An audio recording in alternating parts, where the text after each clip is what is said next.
The statue and the bust by Robert Browning. Thereĺs, a palace in Florence, the world knows well, and a statue watches it from the square, and this story of both do our townsmen tell.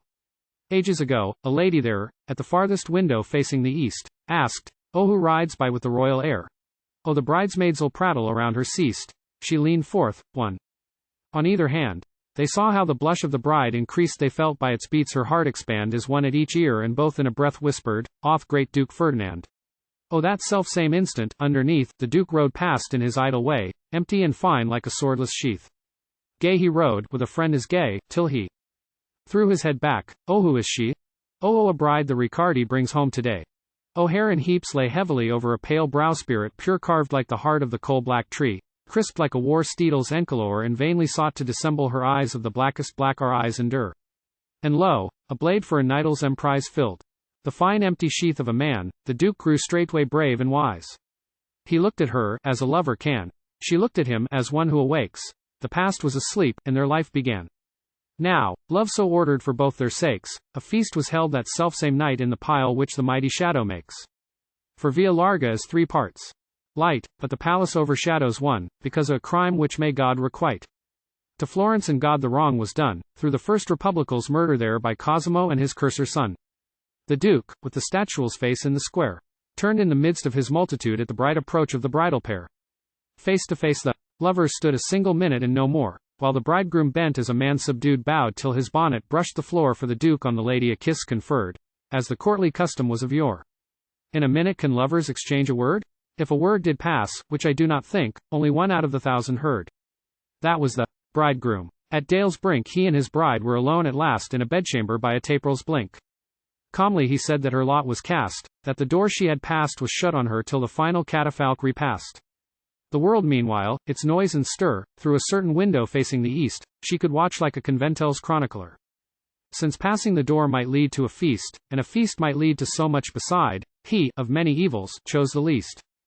Freely I choose too. Said the bride, your window and its world suffice. Replied the tongue, while the heart replied, if I spend the night with that devil twice, may his window serve as my loop of hell whence a damned soul looks on paradise. I fly to the Duke who loves me well, sit by his side and laugh at sorrow ere I count another avenue bell.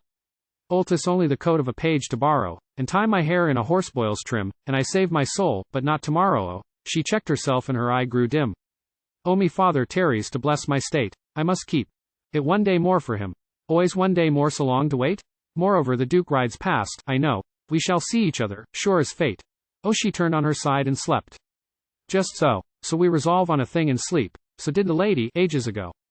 That night the Duke said, dear or cheap as the cost of this cup of bliss may prove to body our soul, I will drain it deep. And on the morrow, bold with love, he beckoned the bridegroom, close on call, as his duty bade, by the ducal's alcove. And smiled, 'twas a very funeral, your lady will think, this feast of ours, a shame to efface, what'll befall? Thought if we break from the Arno bowers, and try if Petraja, cool and green, cure last night's fault with this morning's flowers. The bridegroom, not a thought to be seen on his steady brow and quiet mouth, said, too much favor for me some mean. But, alas, my lady leaves the south. Each wind that comes from the Apennine is a menace to her tender youth. Owner away exists, the wise opine, if she quits her palace twice this year, to avert the flower of life's decline.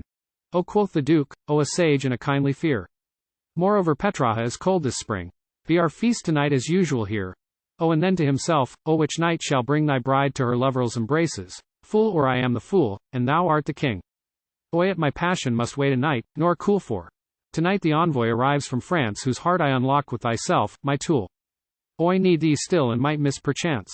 Today is not wholly lost, beside, with its hope of my lady's countenance. For I ride, what should I do but ride? And passing her palace, if I list, may glance at its window, well betide. Said, so done. Nor the lady missed one ray that broke from the ardent brow, nor a curl of the lips where the spirit kissed. Be sure that each renewed the vow, no morrow's sun should arise and set and leave them then as it left them now. But next day passed, and next day yet, with still fresh cause to wait one day more ere each leapt over the parapet.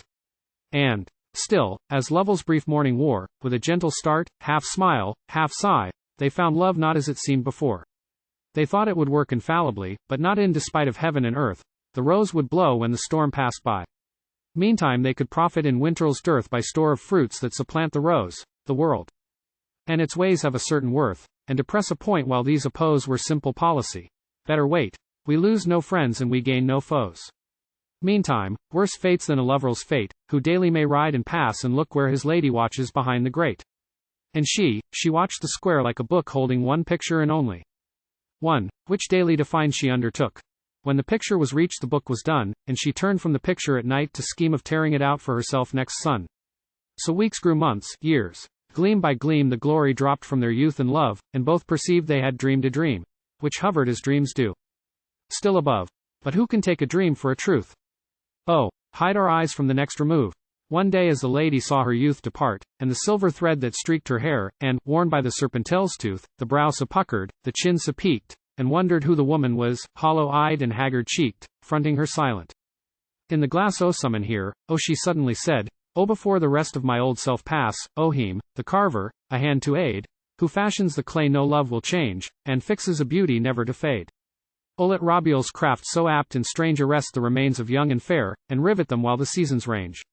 Make me a face on the window there, waiting as ever, mute the while, my love to pass below in the square.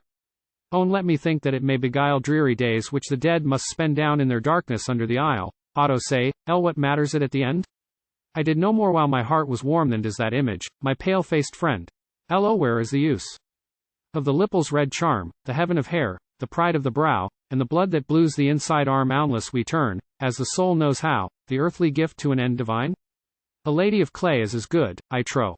But long ere Rabiel's cornice, fine, with flowers and fruits which leaves and lace, was set where now is the empty shrine, and, leaning out of a bright blue space, as a ghost might lean from a chink of sky, the passionate pale lady's face eyeing ever, with earnest eye and quick-turned neck at its breathless stretch, some one who ever is passing by. The Duke had sighed like the simplest wretch in Florence, youth, my dream escapes. Will its record stay? And he bade them fetch some subtle moulder of brazen shapes. Can the soul, the will, die out of a man ere his body find the grave that gapes? John of Douay shall effect my plan, set me on horseback here aloft, alive, as the crafty sculptor can, in the very square I have crossed so oft, that men may admire, when future suns shall touch the eyes to a purpose soft, while the mouth and the brow stay brave in bronze, admire and say, when he was alive how he would take his pleasure once. And it shall go hard but I contrive to listen the while, and laugh in my tomb at idleness which aspires to strive. So. While these wait the trump of doom, how do their spirits pass, I wonder, nights and days in the narrow room? Still, I suppose, they sit and ponder what a gift life was, ages ago, 6 steps out of the chapel yonder. Only they see not God, I know, nor all that chivalry of his, the soldier saints who, row on row, burn upward each to his point of bliss since, the end of life being manifest, he had burned his way through the world to this. I hear you reproach, but delay was best, for their end was a crime. A crime will do as well, I reply, to serve for a test, as a virtue golden through and through, sufficient to vindicate itself and prove its worth at a moment's view. Must a game be played for the sake of pelf? Where a button goes, were an epigram to offer the stamp of the very Guelph. The true has no value beyond the sham. As well the counter as coin, I submit, when your table's a hat, and your prize a dram. Stake your counter as boldly every whit, venture as warily, use the same skill, do your best, whether winning or losing it, if you choose to play, is my principle. Let a man contend to the uttermost for his life else set prize, be it what it will. The counter our lovers staked was lost as surely as if it were lawful coin, and the sin I impute to each frustrate ghost is the unlit lamp and the ungirt loin. Though the end in sight was a vice, I say. You of the virtue, we issue join. How strive you? De te, fabula.